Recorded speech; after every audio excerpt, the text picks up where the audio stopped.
de que supe dar por ser quien no olvida y no ha de olvidar patria, bandera y sentir nacional. Cumpliendo un sueño de niño estoy, cantando el nombre de Juan Perón, pues de mi tierra fue benefactor y no seré yo quien lo olvide, no.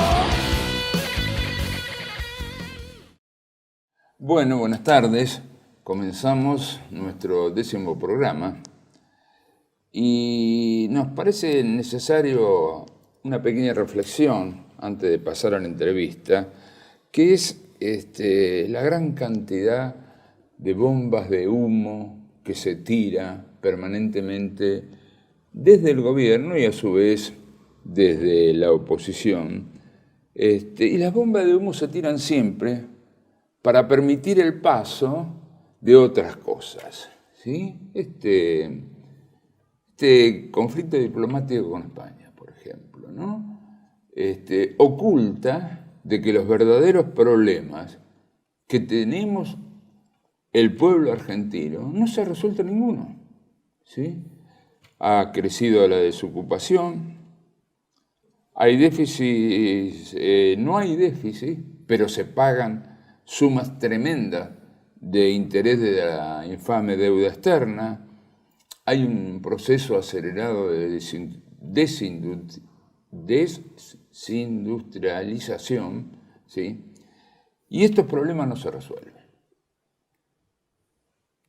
A su vez, no aparecen señales claras de la posibilidad de reconstruir el movimiento nacional. Por eso nosotros venimos insistiendo en la necesidad de poner en valor el modelo argentino de proyecto nacional, como bandera, como señal de la posibilidad de reconstruir el movimiento nacional. A esos efectos, hoy nos acompaña el gran compañero, Oscar Castellucci. Oscar ha hecho una de las ediciones más prolija, con mayor referencia bibliográfica, ¿sí? Y un estudio profundo sobre lo que es el modelo argentino para el proyecto nacional. Oscar es docente universitario, historiador, investigador y periodista, profesor titular de Historia del Pensamiento Argentino en la Facultad de Bellas Artes de la Universidad Nacional de La Plata. Miembro de la Comisión Permanente Nacional de Homenaje al Teniente General Juan Domingo Perón, director de la colección Juan Domingo Perón, los trabajos y los días, editada por la Unidad Ejecutora de la Ley 25114 de Biblioteca del Congreso de la Nación, miembro del Consejo Académico del Instituto de Altos Estudios Juan Domingo Perón, director de la colección Obras Fundamentales de Adrifer Libros, miembro consultor del Instituto del Modelo Argentino. Oscar, un gusto que esté entre nosotros. Muchas gracias por haber aceptado la entrevista. Y bueno, te lanzamos al ruedo con una primera pregunta respecto de la actualidad del modelo argentino. Bueno, es todo un tema. Primero te agradezco mucho la invitación y la posibilidad de compartir con quienes te siguen una reflexión sobre este tema que a mí me parece que es muy importante.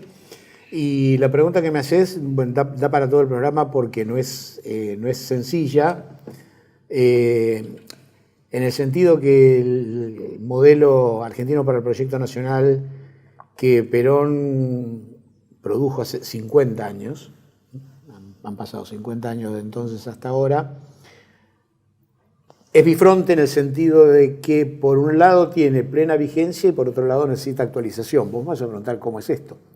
Porque yo sé que tu postura, he visto en tu programa, te llama un poco la atención que se diga que hay que actualizar el modelo. Claro, siempre desafío, digo. Es un desafío. Díganme en qué hay que actualizar el modelo.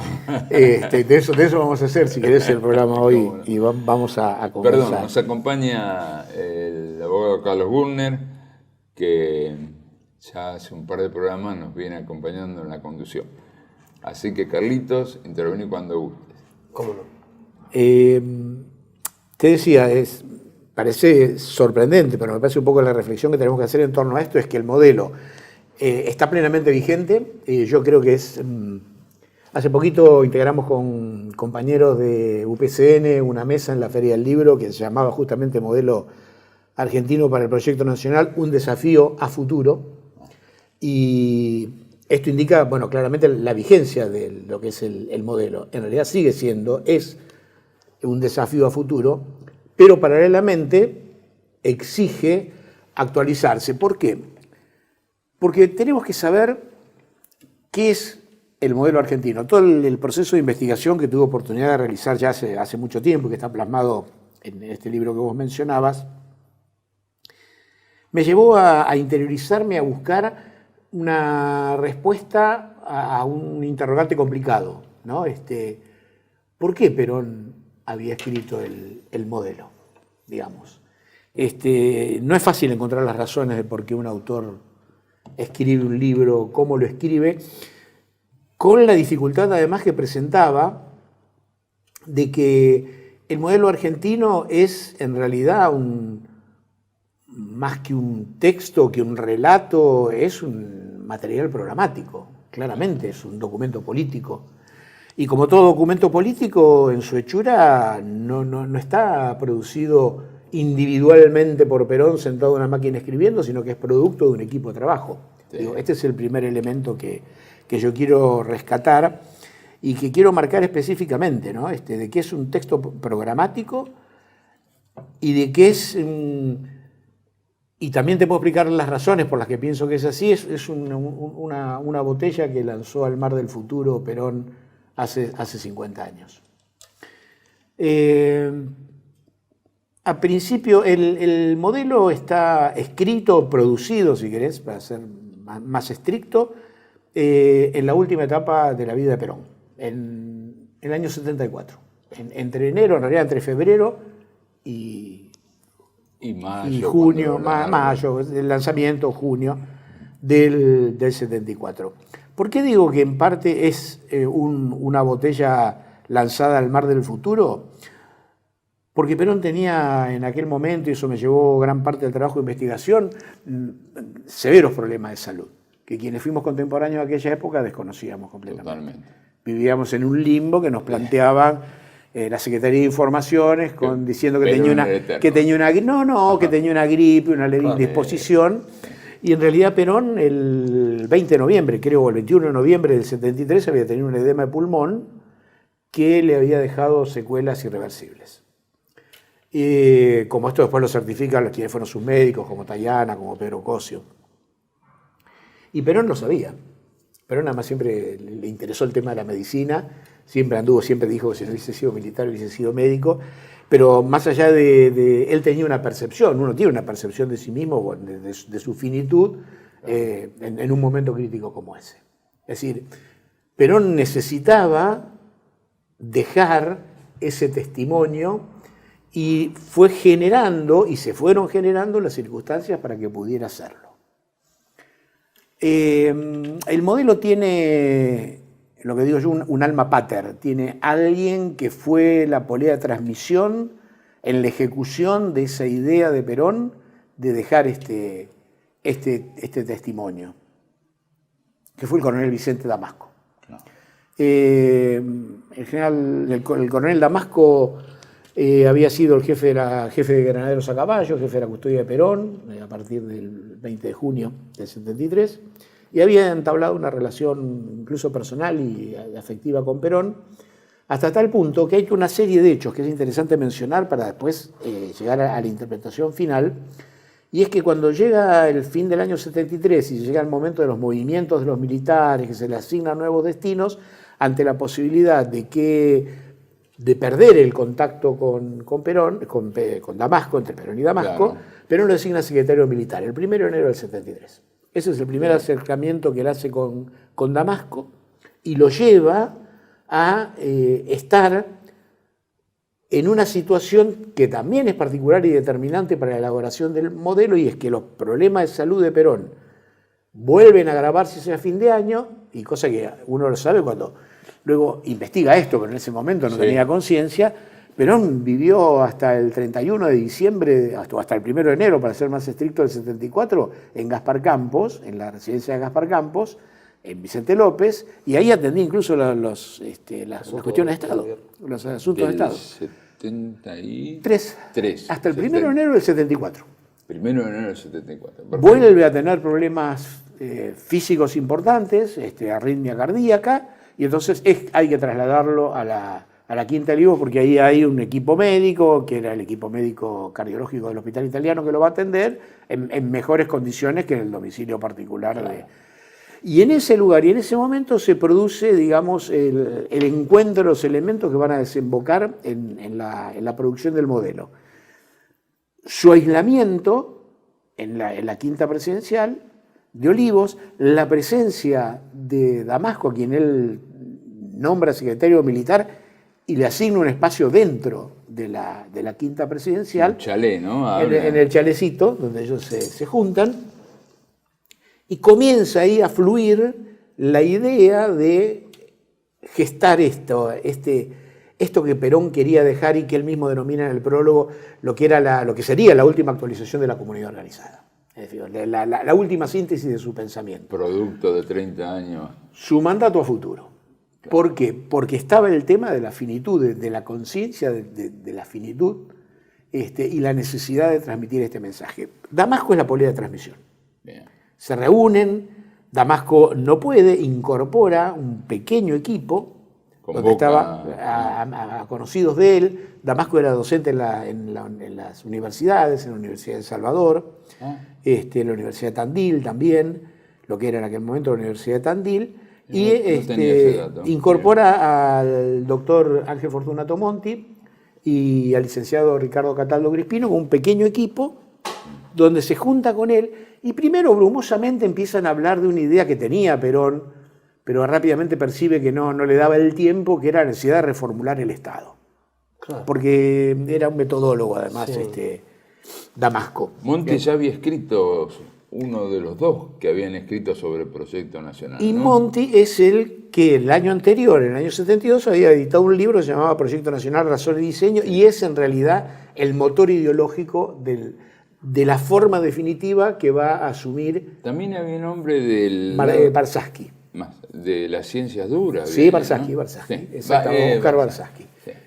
Y también hubo un intento de planteo del modelo desde el movimiento obrero, lo que había sido Luz y Fuerza, que también... Y también durante la época, creo que de Onganía, de los militares. Había una secretaría del modelo o algo así, ¿no? Tanto Onganía. En realidad la temática de la idea del proyecto es una idea que llega a la Argentina singularmente a través de la Escuela Superior de Guerra.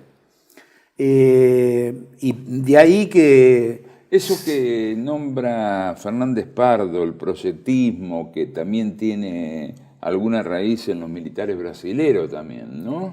En realidad, ¿pudiste averiguar algo de eso? En realidad la información que yo tengo tiene que ver con los militares franceses. Claro. La idea de proyecto es una idea que surge en la década del 60, surge simultáneamente en Francia y en Estados Unidos. Y en ambos casos es el momento de la posguerra, se venía de esa masacre infernal que fue la Segunda Guerra, ¿no? 50 millones de muertos, que uno lo dice así rápidamente y es una monstruosidad tan grande que es casi imposible de aprenderla, de mensurarla.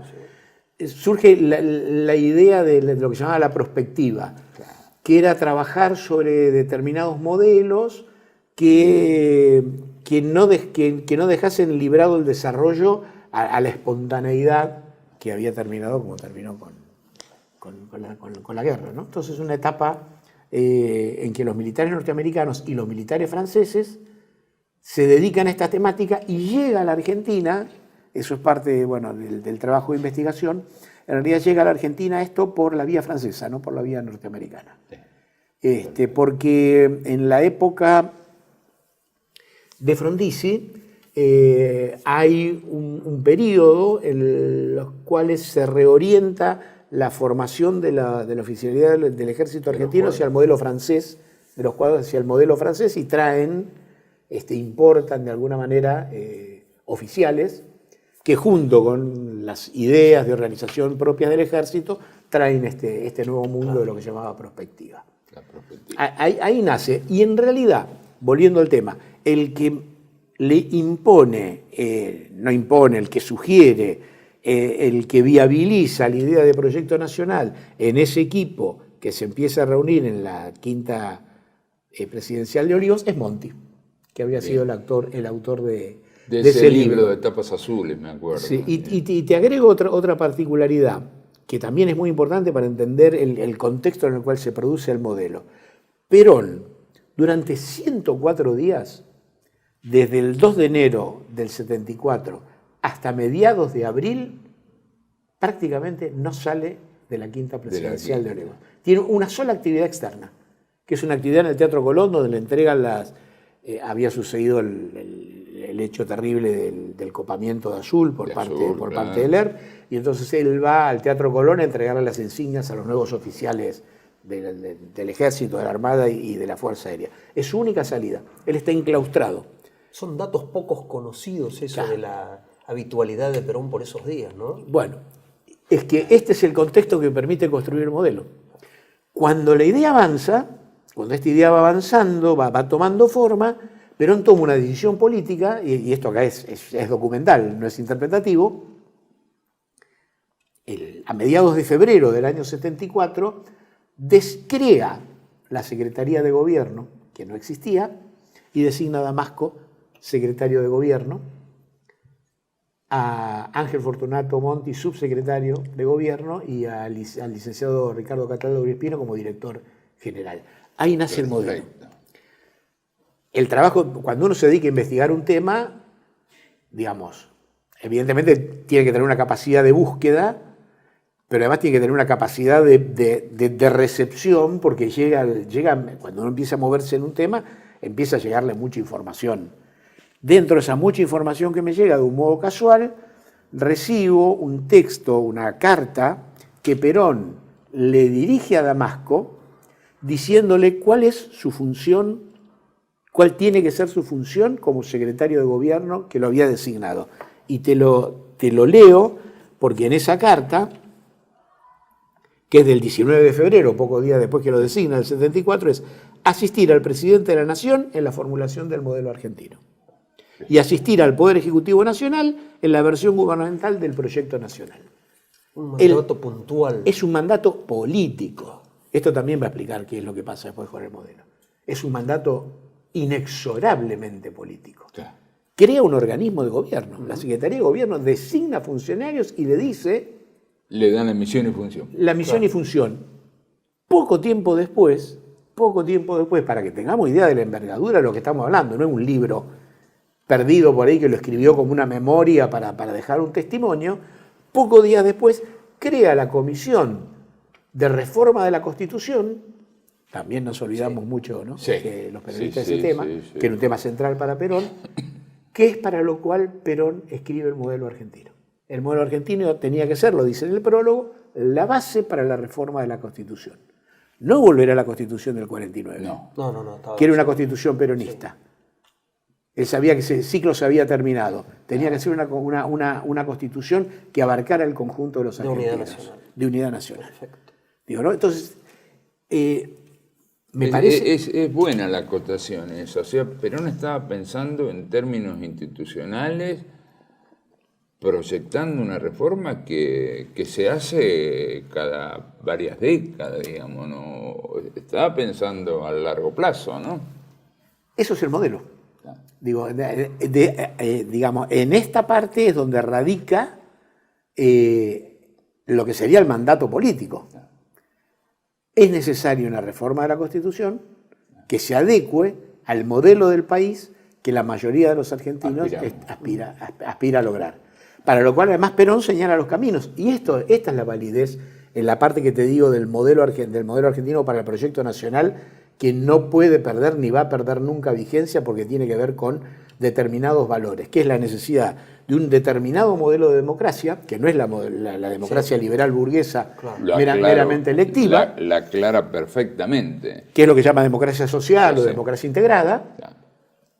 Y un mecanismo que aparece, que nadie ha terminado de pensar, y me parece que es una de las deudas que quedan, cuando él plantea la necesidad de crear el Consejo para el Proyecto Nacional. Hubo un intento del gobierno de Isabel Perón, ya muy hacia el final, cuando no había, creo que diciembre del 75, de crearlo, ya no había plafón ni posibilidades políticas de que sucediera, pero nunca nadie volvió a hablar de este que me parece que es un tema esencial, porque es donde Perón dice, el modelo argentino, que es mi propuesta, que es la propuesta justicialista, debe ser transformada en el proyecto nacional. Claro.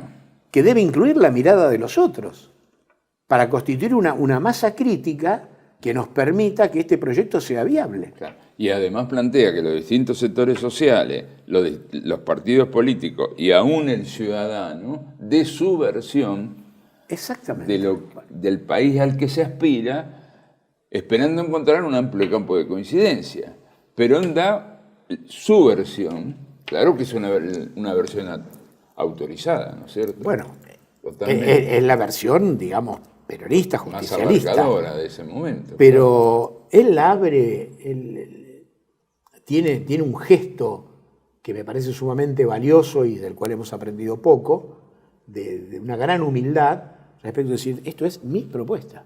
No. Ahora construyamos, y nos señala el camino que había que transitar. Bueno, lamentablemente en 50 años no hubo posibilidad de crear un ámbito donde los políticos, las Fuerzas Armadas, la Iglesia, los trabajadores organizados, los empresarios, los empresarios, las organizaciones los intelectuales, libres de pueblo, los intelectuales, encontrarse en un ámbito para discutir. En esto es que es necesario actualizar el modelo.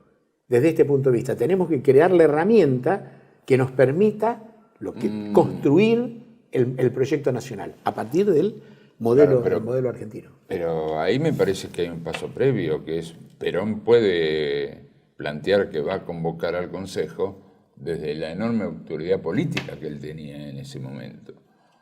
Y desaparecido Perón, por un lado nadie llega a tener esa enorme autoridad, ¿no? Pero nadie tampoco se preocupa por esta cuestión, ¿no? ¿Sabes qué pasa, Hugo? Cuando vuelvo al principio, Sí. y por eso me parece un factor determinante, cuando la salud de Perón tiene un límite fáctico, a partir de aquel edema pulmonar que yo te decía de fines del 73, mira, hay una reunión en la casa de quien era el ministro de Relaciones Exteriores, de Alberto Viñes, de todo el gabinete, con los médicos de Perón, donde se trata este tema. Esto lo cuenta un periodista que se llama Heriberto Kahn, de La Opinión, que sacó un libro, se llama Doy Fe, donde cuenta esta historia. Y cómo allí se habló concretamente del estado de la gravedad real del estado de salud de Perón, y luego de discurrir sobre el tema, el pelotón de fusilamiento apunta hacia Tayana y Cosio. Tayana lo cuenta en su libro esto, El último Perón, que le dice, bueno, ¿cuál es la expectativa de vida de Perón? Y ellos les contestan, 6 a 8 meses. O sea, Perón muere en julio, el 1 de julio. ¿Qué significa esto? Que a partir de ese momento, y sin que para el común de nosotros lo supiéramos, se desata una guerra interna entre aquellos que no fueron capaces de entender que el único heredero de Perón era el pueblo, que no lo dijo solamente en el discurso del 12 de junio. En esta recopilación en la que estoy trabajando ahora del material de Perón del 74, en una reunión que él tiene con los sectores de la juventud, se lo dice textualmente, sobre todo por la efusividad que había entre los sectores juveniles, y le dice, mi único heredero es el pueblo. Lamentablemente, aún con todo el poder de Perón y con el apoyo popular, y él tuvo que ponerlo sobre la mesa varias veces, la dirigencia no supo acompañar a Perón. No supo acompañar a Perón. O sea, es más, en lo que me corresponde, no supimos acompañar a Perón. O sea, no entendimos. A veces me conmueve leer los discursos y los textos escritos por Perón en el año 74, este trabajo que digo estoy haciendo para la biblioteca, que vendría a ser una especie de lado B del modelo. La visión estratégica que tenía Perón y la visión de grandeza que tenía Perón y la claridad de percibir lo que era el futuro. Es decir, cómo con un tipo de la lucidez de Perón no fuimos capaces de entender ni siquiera lo más elemental de su pensamiento. Y terminó en una dirigencia frente a un pueblo que miraba absorto, una dirigencia que se despedazó. Sí, sí, luchando. Y que terminó de despedazarse después de la muerte de Perón y que impidió que el gobierno de María Estela Martínez de Perón pudiera subsistir, porque era despedazarse por algo que no iba en definitiva a tener nadie. Digo, no le habían creído que el único heredero era el pueblo. No se lo creyeron. Y no solo que no se lo creyeron, sino que parece que ni siquiera lo escuchaban y asimilaban lo que decía. A propósito de lo que usted comenta de los últimos discursos de Perón, hay unas ediciones de la Secretaría de Prensa y Radiodifusión de esa época. Hay un fragmento de uno de los discursos que no sé si da en la CGT, creo que fue, no recuerdo bien, donde él plantea la necesidad de que el país se libere por la inteligencia, no por la confrontación. Él dice clarito, así el título, inclusive, tenemos que liberarnos por la inteligencia, y lo explica, ¿no? De esas rencillas, de la violencia. Sí, la lucha por la idea. Claro. La lucha debe ser dolorosa, sí, pero por la idea. Es conmovedora la vocación docente de Perón frente a un auditorio que era incapaz de escucharlo. En todos los ámbitos, ¿no? Que era incapaz de escucharlo, incluso aquellos más cercanos a él. Claro. Porque en definitiva, la última etapa de su vida, cuando sucede, y nos estamos aproximando a la etapa final, en el famoso discurso del 12 de junio, Perón le dice a todos, y yo creo que, digamos, más allá del deterioro físico de la salud de Perón, que arrastraba por las cuestiones que les he comentado, creo que le resultó muy gravoso, muy doloroso la poca receptividad de sus ideas y de sus planteos, de alguien que quería reconstruir la Argentina. Y si nosotros vemos la realidad hoy, en nuestro presente, yo siempre digo que muchos no se explican qué es lo que está pasando hoy en la Argentina. Bueno, está pasando lo que tenía que pasar porque hubo alguien que dijo, el camino es por acá, y nosotros fuimos por allá. Por otro lado. Ese es otro elemento que requiere también una cierta actualización del modelo.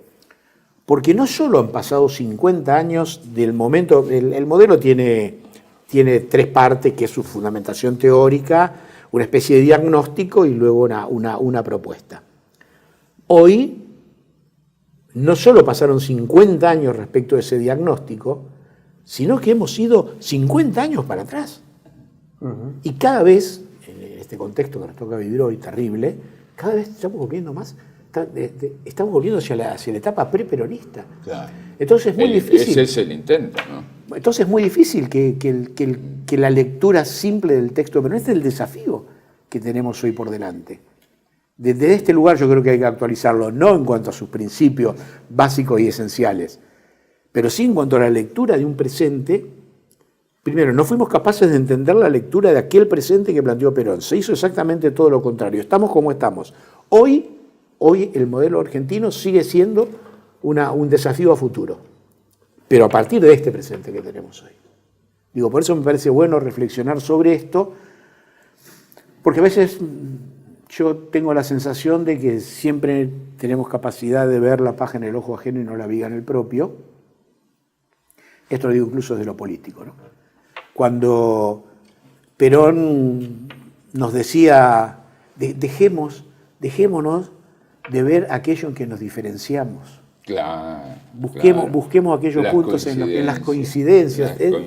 Cuando él se abraza... Un amplio campo de coincidencias. Se abraza con Balbín, independientemente de la interpretación y de lo que fue Balbín y de los problemas que hubo. Estaba dando señales, pero se reunía, en este material que vamos a editar ahora, pero se reunía con los políticos conservadores de las provincias, se reunía con los jóvenes que hacían el Congreso del Partido Comunista. Del Partido Comunista Internacional de la Juventud del Partido Comunista. Tenía una capacidad de amplitud y nosotros estábamos en algún momento, pero dice, bueno, tenemos que dejar de pensar en pequeño. Fuimos Bien. demasiado pequeños. Hacemos un corte y volvemos, como decía algún viejo conductor del programa. Un corte, una quebrada y volvemos. Tele-V1 se complace en anunciar que estará transmitiendo en su canal Tele-V1 Clips valiosos programas emitidos antes de la censura sufrida. El lienzo prohibido, El revés del derecho, Combates por nuestra historia, Disenso, Historias de Malvinas, entre otros que podrán encontrar en este enlace.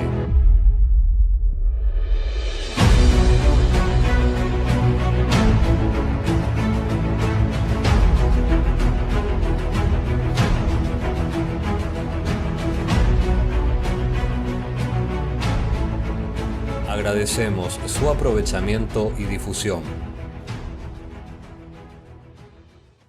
Bienvenidos a CEPA, Centro de Estudios del Pensamiento Americano. Nuevo sitio web de cursos de formación en política, filosofía, historia, literatura, geopolítica, religión, psicología y más. Cursos de formación que reflejan el verdadero pensamiento americano.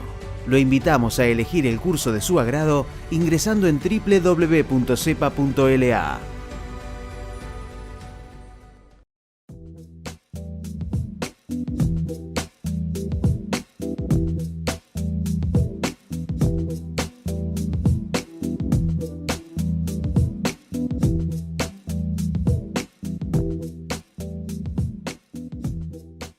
Decir siempre la verdad primero tiene un precio. Dependemos de tu ayuda. Tele-V1, toda la verdad primero.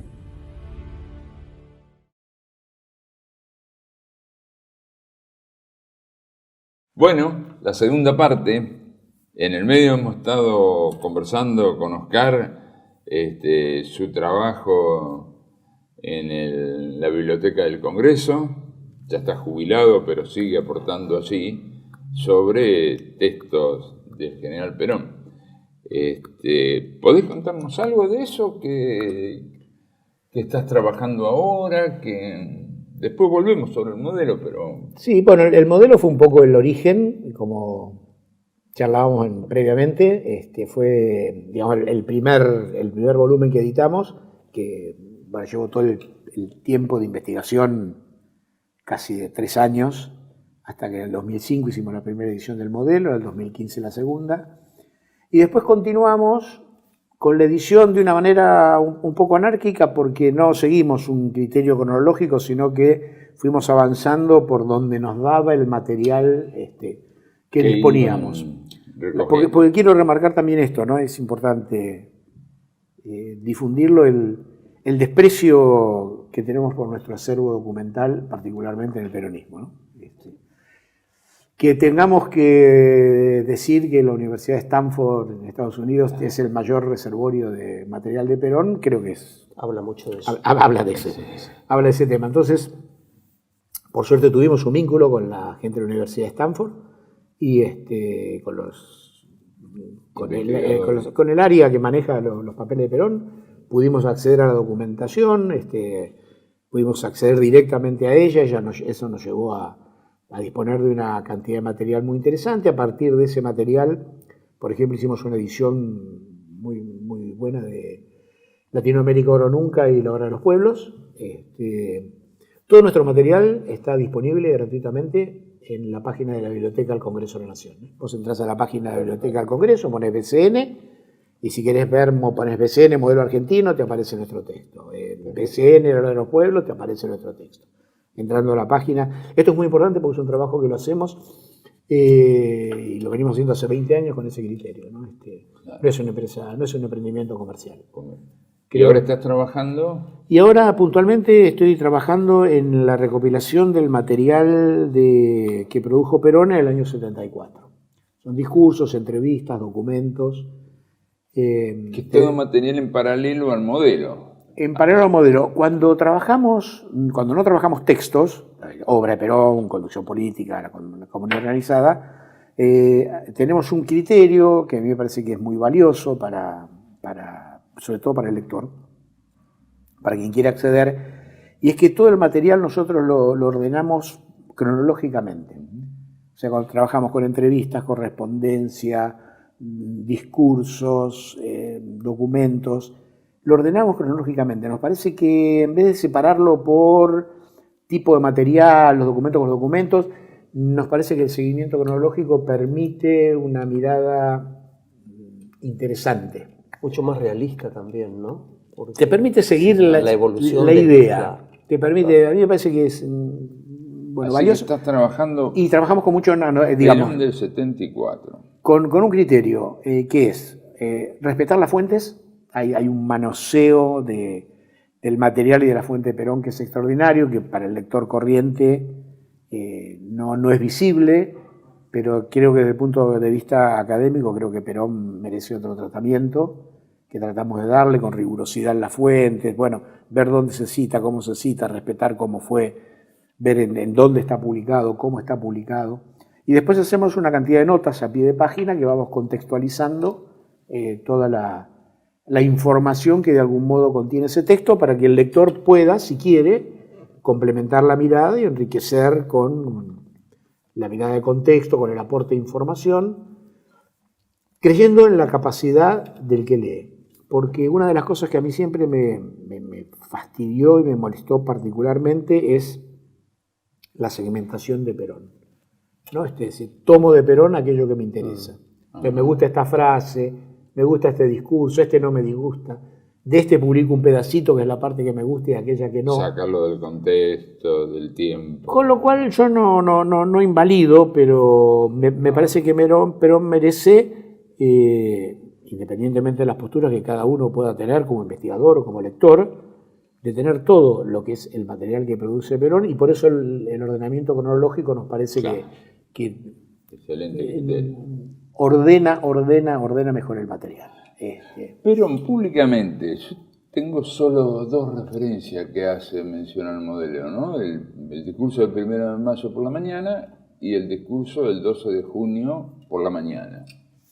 ¿Hay alguno, vos que estás estudiando estos textos, lo citan en algún otro Mirá, discurso más? La cuestión de que él está preparando el modelo, o lo va a dar a es conocer. una particularidad. Hasta el año 74 no hay ninguna mención del modelo. No era un tema. Por eso yo te contaba cómo se inicia esta historia y cómo el acercamiento de Monti a través de Damasco es el que lleva la problemática del proyecto nacional, claramente, sin ningún tipo de duda. Una vez que empieza a desarrollarse el proyecto, las menciones que naturalmente hace Perón es obviamente el discurso del 1 de mayo Claro. del 74, donde él, la mitad de su discurso, la segunda mitad, digamos, de su discurso, es lo que corresponde al modelo, y la cita que justamente la hace el 12 de junio, A la mañana. el discurso de la mañana, que dice: yo personalmente he preparado un material que es el modelo argentino que pondría a consideración de todos. Sí. Esas son las dos únicas citas que has encontrado en el año Sí. 74. Sí. Perfecto.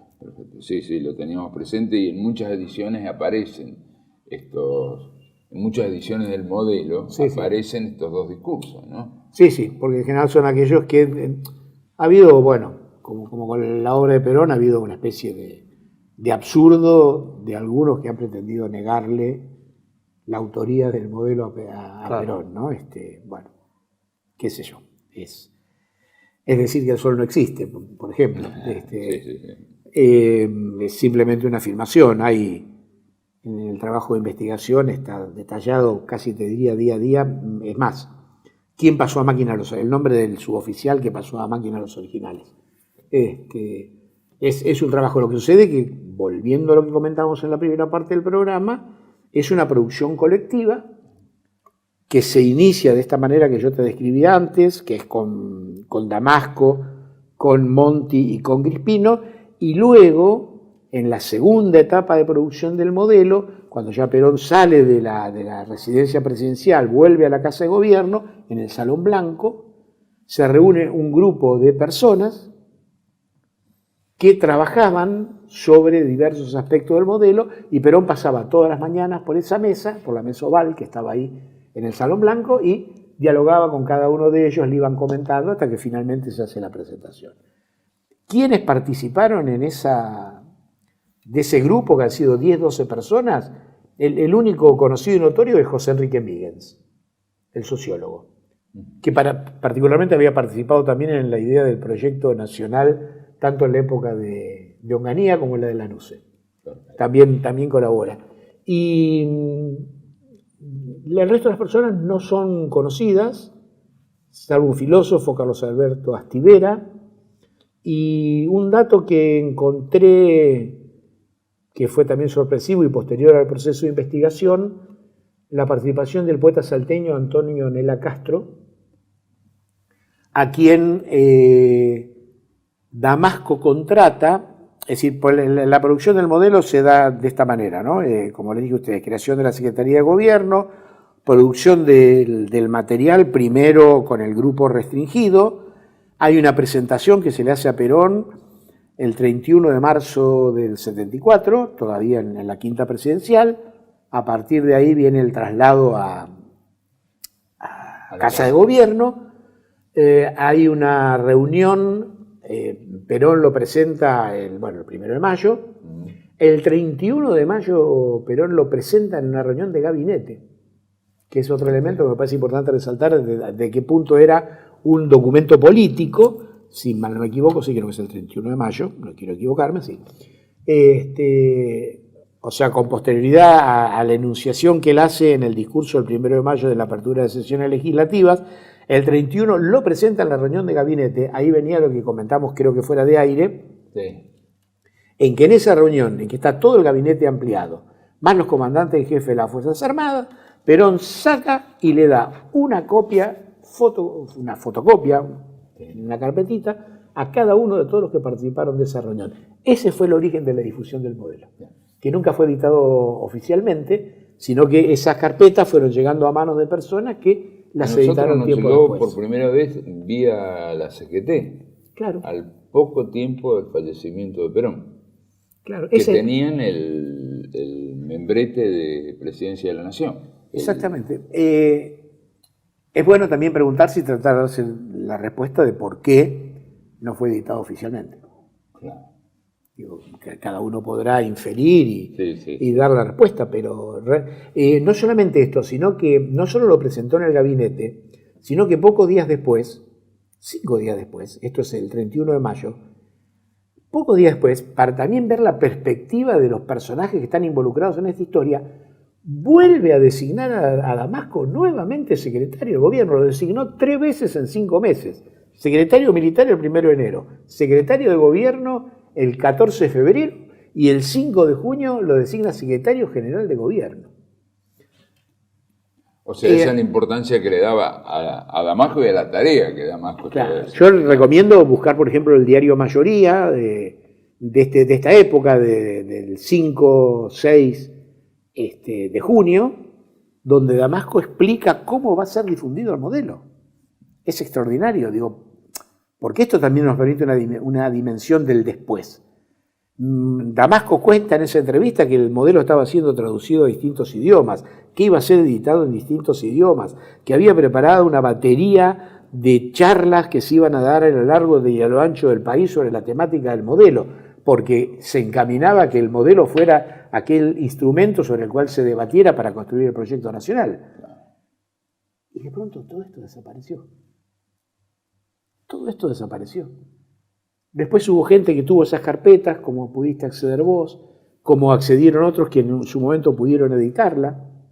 Y durante la primera edición semioficial que hay del modelo es del año 1999, la época de la presidencia de Carlos Menem, cuando el Instituto Perón toma una de esas ediciones y le edita como homenaje a los 25 años del modelo. Sí. Pero en el medio había habido varias ediciones. 16. Pero esa sería, y además una edición que no tiene trabajos, estudios. O sea, la primera edición que hay oficial del modelo es en el 2005, la que editamos en la Biblioteca del Congreso de la Nación. Bueno, bien.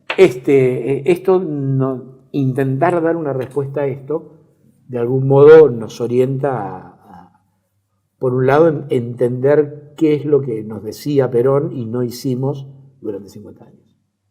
Perfecto. Perfecto. A mí siempre me llamó la atención una parte que considero de suma actualidad, que es cuando Perón se refiere al ámbito cultural, donde pareciera que nos está hablando hoy sobre la incidencia de los medios de comunicación sobre la conciencia de la gente, ¿no? Donde nos plantea, bueno, que quieren formar un hombre niño, que todo lo quiere, que nunca satisface el ansia de tener, toda esa cuestión del consumismo, ¿no? Sí. Parece de gran actualidad. Sí, más que de gran actualidad, yo diría que es de triste confirmación. Sí. Porque, digamos, a partir del enunciado que él hace mucho eje en un tema que a mí me parece que es central, que debiésemos tenerlo además como un tema central de discusión política, que es la destrucción del hombre argentino, y cómo la destrucción del hombre argentino, de su espiritualidad, de lo que es el ser argentino, los medios jugaron un rol al cual, por ejemplo, habría que agregarle ahora la lectura de las redes sociales, que lógicamente es un fenómeno que escapaba a la posibilidad de análisis, pero cómo aquello que dijo se produjo en los términos aún peores, por decirlo de alguna manera, en la medida que los medios se fueron sofisticando, se fueron concentrando. Por eso creo que no, cuando yo digo que nos debemos un debate, no es que tenemos que actualizar la idea de Perón ni los principios, es decir, hay algo que es válido, son los principios de Perón, sino que hoy creo que tenemos que discutir el rol de los medios. Vos fijate con qué superficialidad se sancionó una ley de medios que no era lo ideal, pero era mejor que lo que sucedió después, y cómo desapareció y cómo eso no generó ni siquiera ninguna respuesta política. No tenemos una diligencia capaz de orientar la discusión. Vos hablabas en la apertura de las bombas de humo. La única forma de que las bombas de humo no funcionen, que las había en la época de Perón, y Perón la plantea, necesitas la claridad de conducción de alguien que te señale cuáles son los elementos que verdaderamente tenés que discutir para no perderte en las minucias que son las que nos separan. Claro. Porque las que nos separan son las pequeñeces. Claro. Porque con la bomba de humo nos hacen pasar un elefante delante y no nos damos cuenta que el elefante está pasando. Bueno, para eso necesitas la conducción política. Creo que hoy no hay conductores políticos, lamentablemente, o sea, nadie quiere asumir por lo menos ese rol, ni bastante menos que ser conductor político. Y digamos, como síntesis, creo que los que leyeron y entendieron perfectamente a Perón fueron las minorías oligárquicas, porque hicieron todo lo que había que hacer para tener el poder que hoy tienen y para poder disponer, básicamente, primero de haber destruido al hombre, de haberlo sometido a condiciones, es decir, cuando vos destruís al hombre en lo espiritual y lo destruís en lo material, le quitas posibilidad al hombre común de la discusión de la capacidad crítica. Exactamente.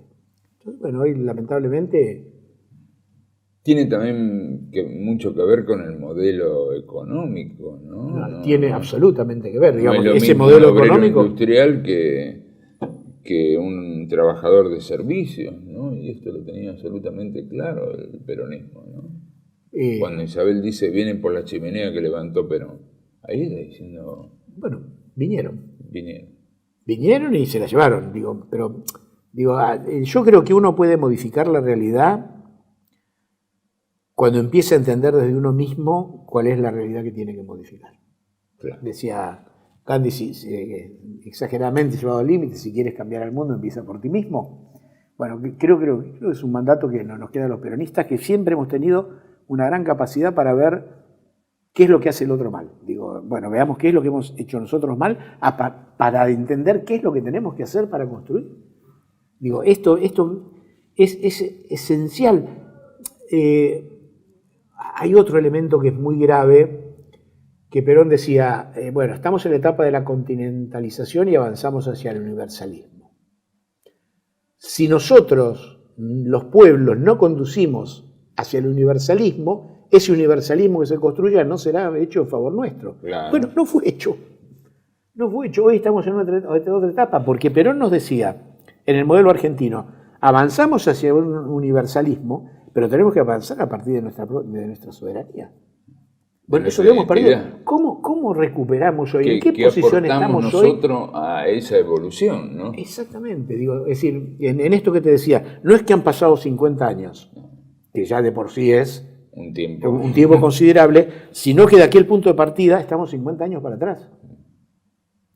Pero con todo un aparato de dominación y de coloniaje más consolidado. Totalmente consolidado. Digo, tenemos que tener la capacidad de responder a esto. La única capacidad de responder a esto, eso sí está vigente en lo que dice Perón.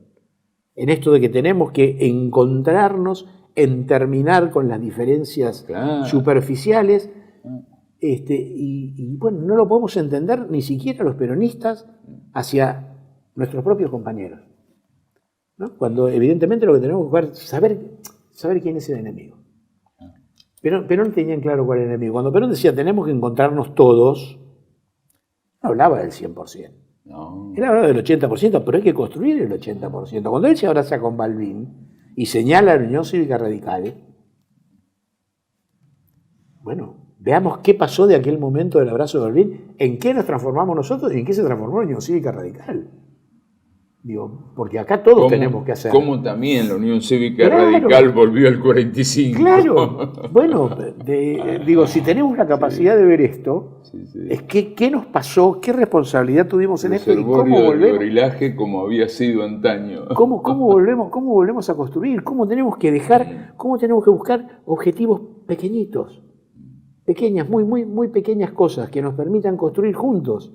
Claro. Que te permitan sentir que el que está al lado tuyo es tu hermano, tu compañero. Claro, no un enemigo. No, como digo yo, siempre tirar la piedrita 200 metros para adelante. Claro, y ese punto de encuentro hacia objetivos pequeños o inmediatos que usted señala, lo más importante es que hay que hacerlo desde los fundamentos doctrinarios que se dejaron de lado. Porque si no, no sirve de nada tampoco ir detrás de un objetivo sin saber para qué. Perón dice, hay una frase, yo no soy muy memorioso de las frases, pero en un momento en el modelo argentino dice, no habrá justicia social mientras una sola persona esté por debajo de la línea de pobreza, o la línea de la vida, como llamaba él. Es así. Claro. No hay que conformarse con menos. Nos hemos dispersado, creo que el peronismo institucionalmente ha perdido de vista esto, y al perder de vista esto, perdiste de vista a la gente. Porque la inmensa mayoría de la gente está sumergida. Y necesita que alguien tenga la capacidad de ayudarlo en la organización para salir de esa situación. Un valor del peronismo histórico siempre fue la justicia social. No está en discusión solamente porque alguien desde la otra vereda ideológica la pone en entredicho, sino precisamente porque el peronismo dejó de lado el valor justicia social, lo reemplazó por la inclusión social, que es incluirte a un orden injusto, no es necesariamente precisamente justicia social.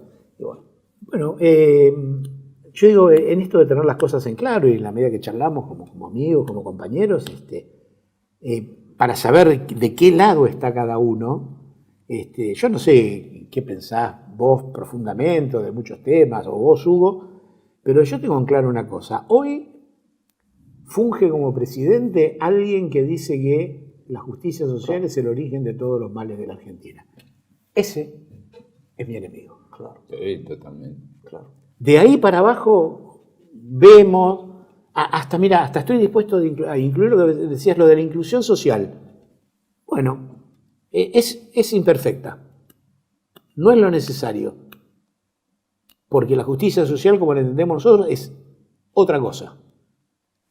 Pero empecemos como yo siempre digo, empecemos a derribar muros y a construir puentes. Claro. Porque nos han aislado, esto lo digo siempre yo, ¿no? Nos han aislado, nos han metido en un tupper a cada uno y estamos felices en un tupper mientras nos llevan de un lado para otro. Y todo esto lo puedes deducir de la lectura de Perón. De un Perón que hablaba para la Argentina de 1974. Sí. Bueno. Muy interesante. Muy interesante, muy profundo. muy agradable. Mira, Una última. Sí, te digo, pero con total, todo ya estamos Sí. sobre el final. Para entendernos, hay un principio que es la síntesis de lo que es el modelo argentino de Perón, que es la frase que él repite, sí, muchas veces, que para un argentino no debe haber nada mejor que otro argentino. Es una frase que yo siempre la uso. Nueva verdad. Yo siempre la uso porque en la historia Perón dijo otras cosas. Perón dijo en la década del 50, en las verdades peronistas, para un peronista no debe haber nada mejor que otro peronista. Pero antes, en la época del GO, él dijo para un militar... Para un soldado. Para un militar. Yo lo leí, para un militar no debe haber nada mejor que un militar. O un soldado. Que el concepto ¿Cómo es el fue mismo. ampliando su sentido de prójimo? Y nosotros, es Es decir, extraordinario. del Perón del 40 al Perón del GO, o sea, durante 30 años, la mente de Perón se abrió y nosotros durante 50 años Hicimos lo contrario. achicamos, La cerramos. la fuimos cerrando. Claro. La fuimos cerrando. Es la derrota, sí. Mira, el título quizás del trabajo que estoy haciendo ahora, que estoy preparando sobre el año 74 y que cito una frase de Perón, dice: debemos dejar de pensar en pequeño. Muy buen final. Bueno, muchísimas gracias, Oscar. Un gusto, Carlos. Bueno, gracias a ustedes. Y bueno, nos veremos pronto. Con este resiste que supe heredar, por ser quien no olvida y no ha de olvidar, patria, bandera y sentir nacional. Cumpliendo un sueño de niño estoy, cantando el nombre de Juan Perón, pues de mi tierra fue benefactor, y no seré yo quien lo olvide, no.